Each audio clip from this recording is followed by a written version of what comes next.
Hello and welcome to the 43rd tutorial in the Cocos2d-JS version 3 series. In this part we're going to be looking at multi-touch moved. We'll be using the source code from the 42nd tutorial. If you don't have it, don't worry, there'll be a link in the description. Okay, so Cocos2d-JS provides us with all the desired functionality for touch recognition in the form of events. We will take a look at detecting when the user has touched the screen using multiple fingers and moved their fingers as well. You will need a device or simulator to test this if you are interested in developing for devices in any shape or form and only you want to develop a game for the browser. Don't worry, as we will also cover mouse events later in this series. So let's go ahead and open up our app.js. I'm going to be testing in Xcode, but just coding in Sublime simply because Xcode is terrible for Cocos2d JavaScript. Okay, so we have our touches began method and we can just create a new one. So comma on touches moved colon function, and in here we take touches event curly braces, and what we're going to simply do is copy and paste this and change this to move so we can see what is happening in the console, and then change. Yeah, that's okay now. So what we're going to do is just open up our project in Xcode. So frameworks, runtime source, project iOS, Mac, and our Xcode project.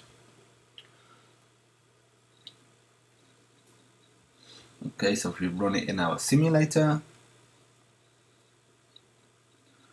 it's loading up now.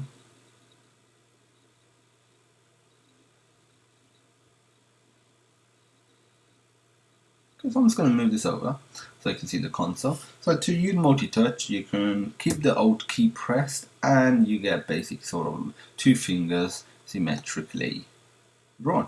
So if I click, it says touch began, and if I click and drag, it says touch move.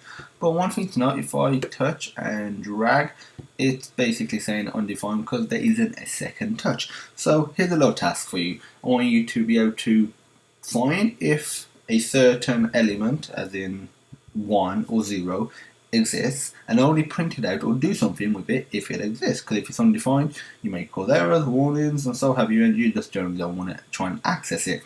We now have the means to detect when multi-touch has began and also moved.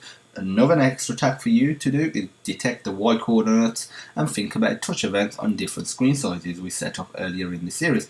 A little clue, normalizing the coordinates is one way, but there are other ways as well. In the next tutorial, we will cover detecting when a multiple touch has ended, aka the user has lifted their fingers.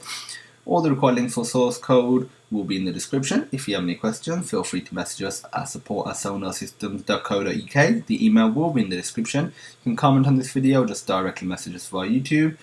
And as usual, thank you for watching, and I hope you have a great day.